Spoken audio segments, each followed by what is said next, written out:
سویتلانا کلسنیچنکو تصور نمی‌کرد که کسی به خانه او کوچیده زندگی می‌کند تا زمانی که در کیف از یک همسایش نامه گرفت. من همسایه شما ولودیا. خانه‌های شما فروخته شده است.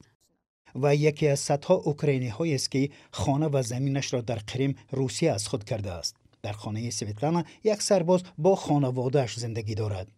عائله کلسنیچنکو کلیدهایشان را در خانه همسایه مانده ترک کریم کرده بودند.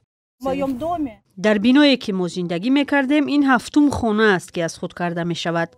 ظاهراً این یک کاری معمولی شده است. سازمان حقوق بشر از افزایش موردهای غصب مالکیت خبر می‌دهند. اساساً اوکراینی‌های هدف قرار می‌گرفتند که ضد اشغال کریم از طرف روسیه هستند. آنها یک رویخط دارند، رویخط شهروندان کشورهای غیر دوست. البته شهروندان اوکراین هم در آن هستند.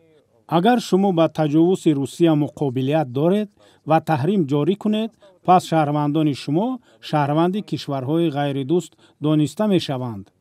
مالکیت چنین افراد مصادره می شود. طبق قانون‌های روسیه و با قرار دادگاه، اوکراینی‌های کریم دیگر مالک خانه‌های خود نیستند. خانه‌های آنها در مزایده فروخته می‌شوند.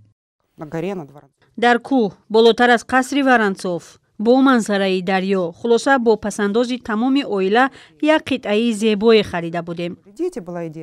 یولیا استشکو امید داشت فرزندانش در تعطیل در خانهشان در کریم استراحت خواهند کرد، ولی منصبدار محلی روسیه به او گفت که به این زمین حقوق ندارد.